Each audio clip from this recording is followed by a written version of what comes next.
റമദാൻ ഇതാ വരുന്നു, ദേ പോകുന്നു, ഒറ്റ വരവും ഒറ്റ പോക്കുമായിരിക്കും, കാണാൻ പോലും കിട്ടൂല.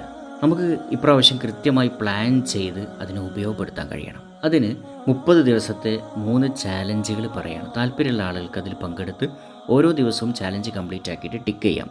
ഒന്നാമത്തെ ചാലഞ്ച്, ഒരാളെക്കുറിച്ചും കുറ്റം പറയുകയോ കേൾക്കുകയോ ചെയ്യരുത്. നാവ് പൂർണ്ണമായിട്ട് നോമ്പിലായിരിക്കണം എന്നർത്ഥം. ചാലഞ്ച് നമ്പർ 2, വയറിന് ഭാരമാകുന്ന രൂപത്തിൽ ഒരിക്കലും ഫുഡ് കഴിക്കരുത്. അങ്ങനെ ഫുഡ് കഴിക്കാതിരുന്നു കഴിഞ്ഞാൽ അന്നത്തെ ദിവസം നിങ്ങൾക്ക് പോയിൻ്റ് ലഭിച്ചു, ടിക്കിടും. മൂന്നാമത്തെ ചാലഞ്ച് ഒരു പ്രാക്ടീസാണ്. ഇത് നിങ്ങൾ അനുഭവിക്കുന്ന പ്രശ്നങ്ങൾക്കുള്ള ഒരു പരിഹാരം കൂടിയാണ്. എങ്ങനെയാണ് ചെയ്യുക? തഹജ്ജുദ് നിസ്കരിച്ചിട്ട് ചമ്രം പടിഞ്ഞിരുന്ന് നിങ്ങൾക്ക് ലഭിച്ച 5 സൗഭാഗ്യങ്ങൾ, സന്തോഷമാവാം, നിങ്ങൾ കിട്ടിയ അനുഗ്രഹങ്ങളാവാം, വിജയങ്ങളാവാം, എന്തുമാവാം, അതിന് നിങ്ങൾ നന്ദി പറയുക. ശേഷം യാ നൂർ യാ നൂർ യാ നൂർ എന്ന് പറഞ്ഞുകൊണ്ടേയിരിക്കുക. തലക്ക് തൊട്ടുമുകളിൽ തൊട്ടില്ല എന്നുള്ള നിലക്ക് ഒരു കുഞ്ഞു പ്രകാശം അവിടെ വെളിവാകും. അത് നിങ്ങൾ വിഷ്വലൈസ് ചെയ്യുക, ഫീൽ ചെയ്യുക.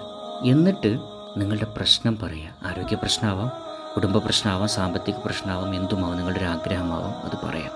അപ്പോൾ ഒരു പക്ഷേ തൊട്ടുടനെ തന്നെ നിങ്ങളുടെ മനസ്സിലേക്ക് ഒരു ഉത്തരം, ഒരു സൊല്യൂഷൻ വരാം. ഈ പ്രാക്ടീസ് ചെയ്തു കഴിഞ്ഞാൽ മൂന്നാമത്തെ ചാലഞ്ച് പൂർത്തിയായി. ഇങ്ങനെ 30 ദിവസം ചെയ്തു കഴിഞ്ഞാൽ ഈ നോമ്പ് ലൈഫിൽ മറക്കാത്തൊരു നോമ്പായിട്ട് മാറും. അനുഭൂതിയുടെ വല്ലാത്തൊരു വിരുന്നായിട്ട് നോമ്പ് മാറും. അപ്പോൾ ആരൊക്കെ ഈ 3 ചാലഞ്ചുകൾ 30 ദിവസം ചെയ്യാൻ തയ്യാറുണ്ട്? ഒന്ന് ഏറ്റെടുത്ത് നോക്കൂ. ലൈഫിൽ മാറ്റം അനുഭവിച്ചറിയൂ.